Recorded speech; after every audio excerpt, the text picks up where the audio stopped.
Hi there, my name is Carlos LEIJA, Cal State Fullerton, class of 1991. My wife is filming, her name is Gwen LEIJA, and she is also a Titan from Cal State Fullerton. Today, as part of Cooking with a Titan, I want to welcome everybody to our home, to our kitchen, and we are going to be cooking New Mexico Hatch Green Chili Verde. We were kind of lucky because we had a friend, Patty Sexton, who stopped by and said, "Hey Carlos, can you use some Hatch chilies? I have some frozen in my freezer." And I said, "I know what to do with that." So we're going to be doing that for you today, and in just a minute we're going to show you all of the ingredients, all of the utensils that it takes to make it happen, and really it's not hard, it's just a lot of fun. So welcome, and let's get started cooking. Okay, I'm going to go over the list of ingredients that you're going to need to make the chili verde. Most of you have seen this kind of stuff in the store, the canned or jarred salsa verde.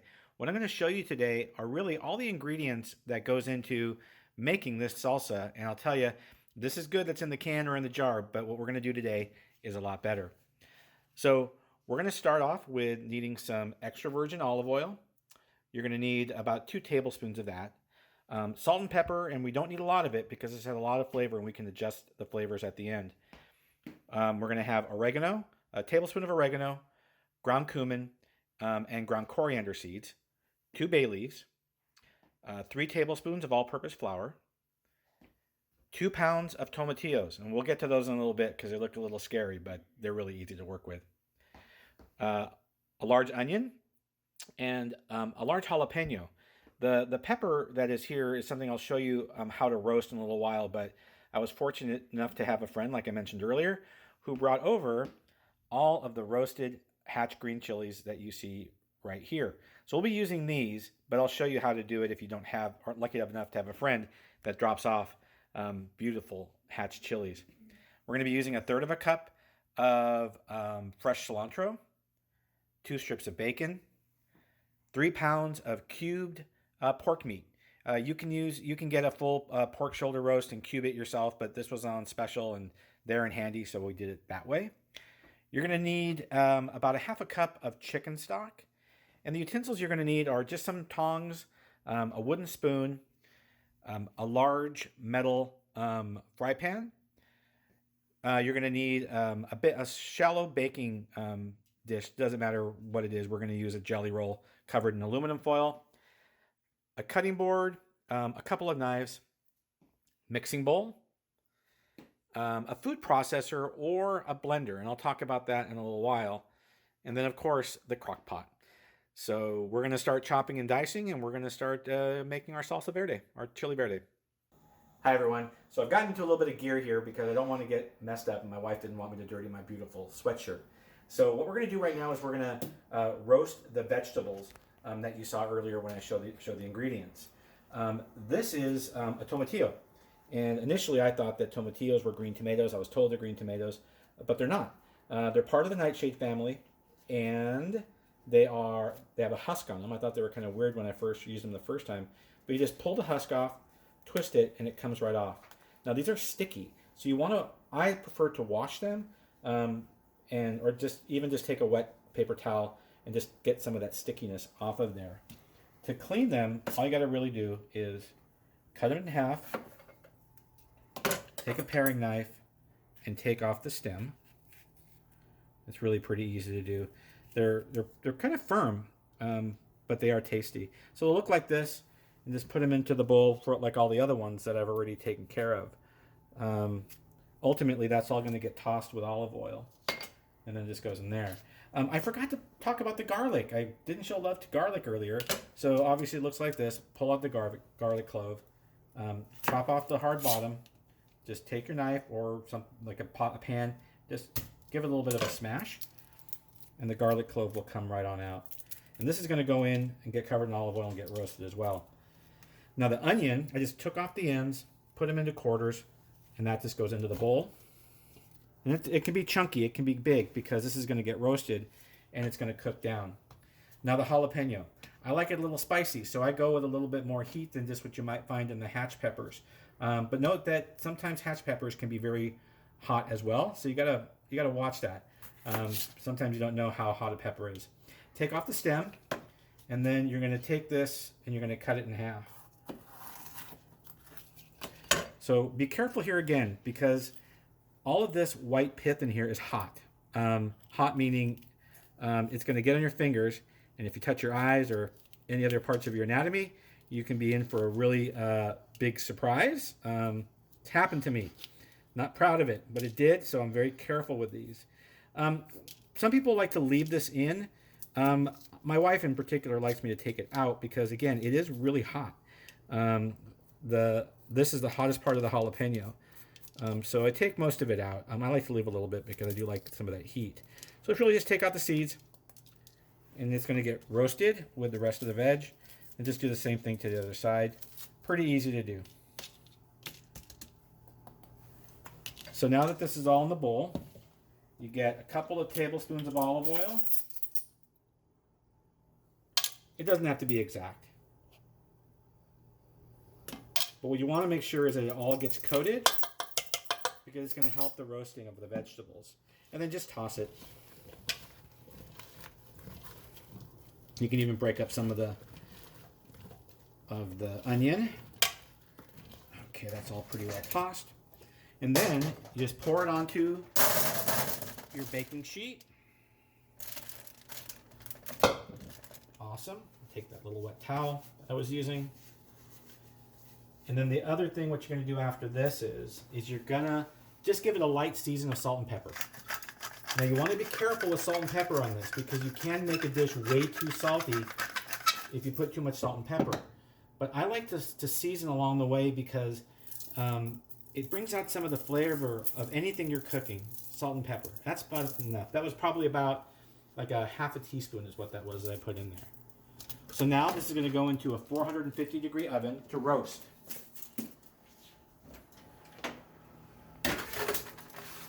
There you go. So it's already preheated to 450, and that's going to be for about 20 minutes. In about 10 minutes, I'm going to go and I'm going to flip it all over and then let it roast. You want it to get browned. The onions are going to get browned, and then you're going to get a char on the tomatillos.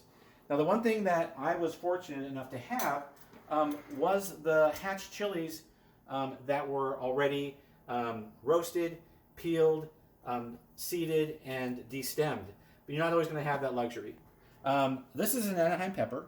You can use an Anaheim, you can use a poblano, or a combination of those. Ultimately, the recipe calls for 5. But if you are going to do this on your own, you find the pepper, you roast them over an open flame, and you char them.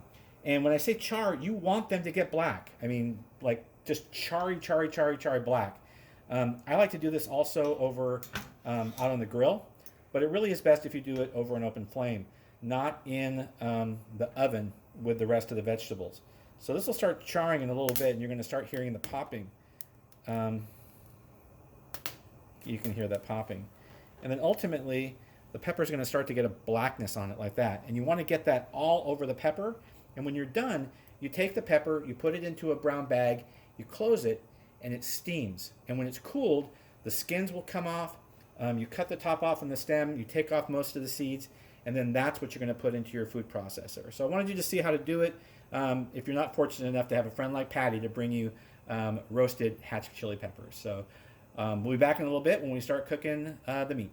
Okay, so it's been 20 minutes and the vegetables are all roasted. Again, 10 minutes in, I took it out and I moved, I turned everything over. So be careful. This is really hot. It was 450 degrees. But you can see the blistering on the skins and some of the char on the onions. And we'll get to that in just a second. Part of the salsa verde is some of the ingredients I'm going to show you now. Fresh cilantro. You need about 1/3 of a cup. This has all been rinsed and cleaned. And you just put that into the food processor. Here are the Hatch green chilies that have been roasted, stemmed, and seeded. This is what it looks like when it's done and the skin's been taken off. But know that it has its own juices, and you never want to rinse these off. But when you do it in the future, you're just going to pull that off, take out some of the seeds, and that's what this is going to look like right here. So that goes into the food processor as well. Put this over here. And then we're going to be very careful again.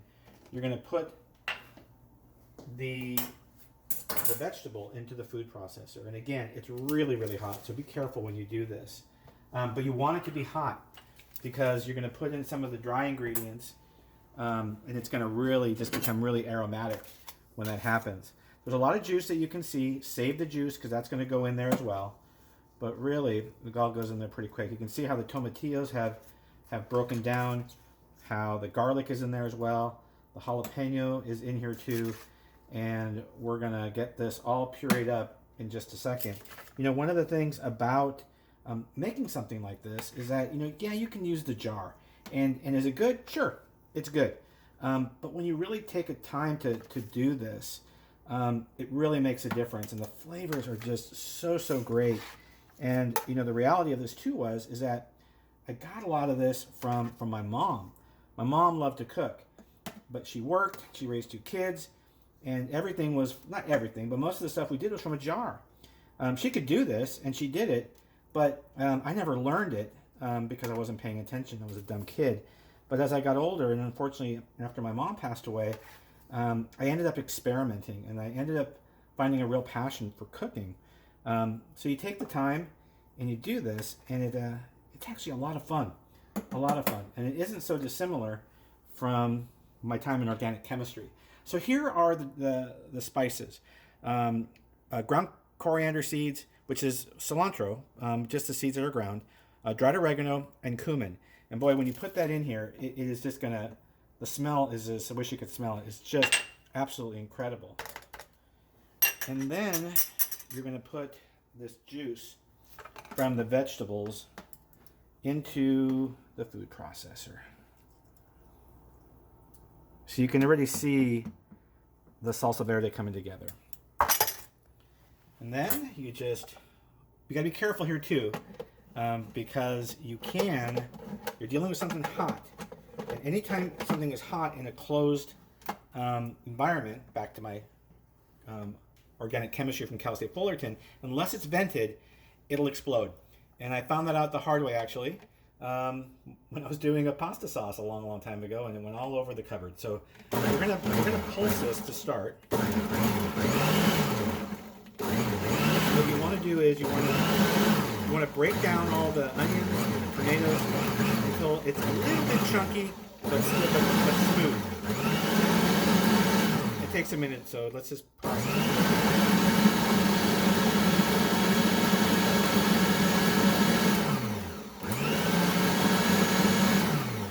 Let's take a look at it.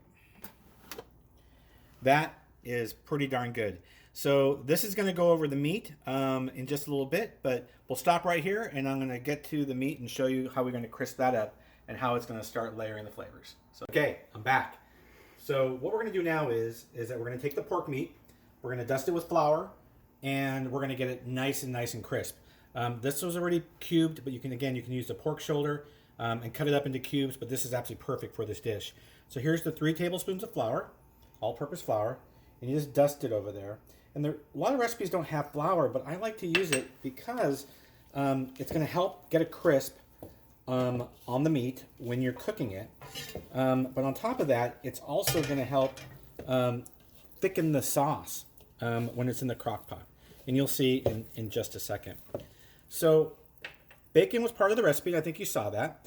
We're going to move over to the pan here. So bacon, we cooked the 2 pieces of bacon, ate the 2 pieces of bacon, because all I really wanted was the flavor in the bacon drippings.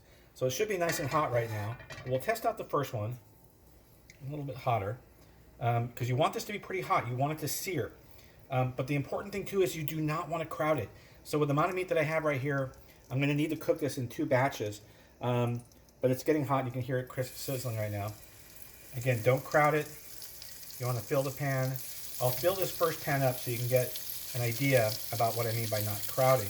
You see how I'm leaving a little bit of space in between all of the pieces of meat, and that's okay.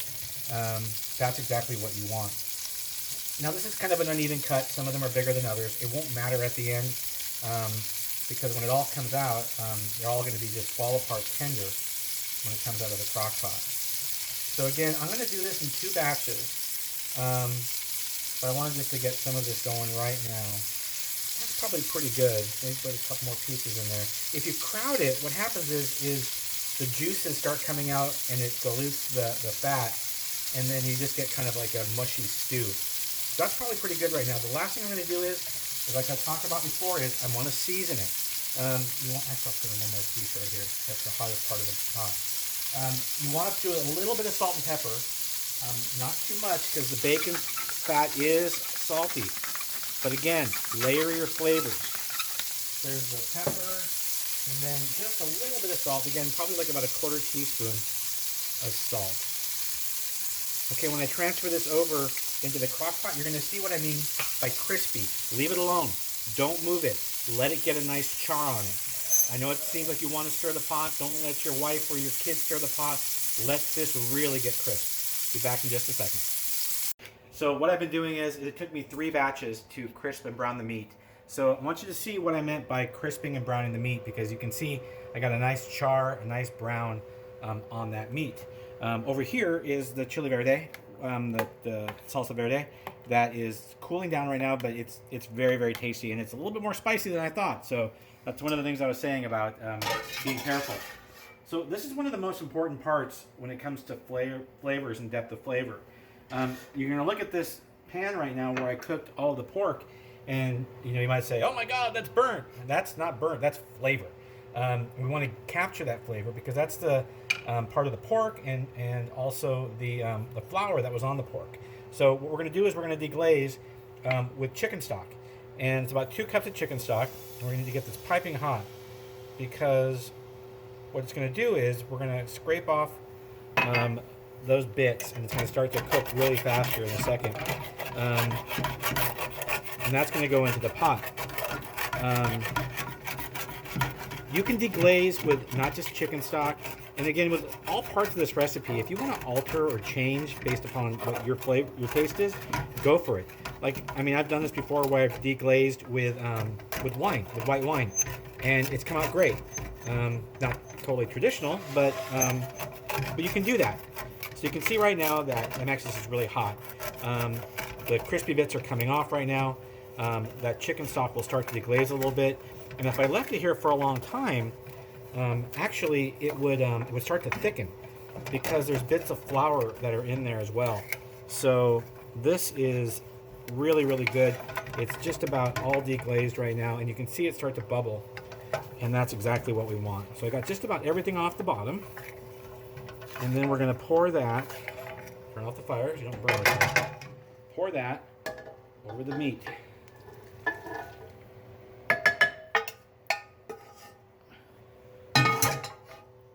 And then you're going to take the salsa verde, and I may not put all of it in there because it made a lot, but I'm going to cover it up. Let's start with that and see what it looks like. Actually, I'm going to add a little bit more. Add the entire amount. Yeah, let's go ahead and do it.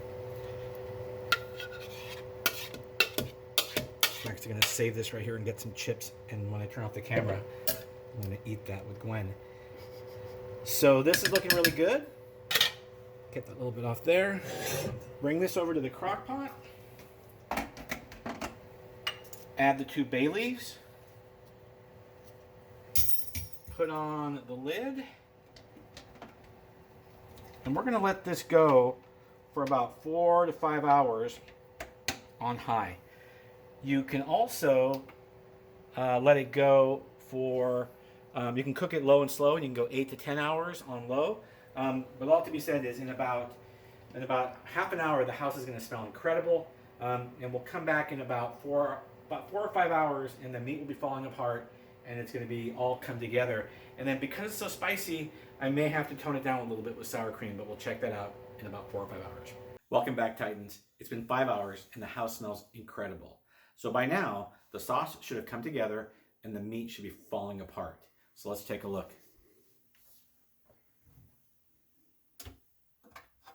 Be careful, because this is definitely hot, as you can see. So let's get a bigger piece here, and what we'll do is we'll put it on the plate, and if I did this right, if I press on it, it should just come apart. Fantastic. And then one last thing, you have to make sure that you take the bay leaves out that were in there, but you also have to taste it and make sure that it doesn't need any additional seasoning.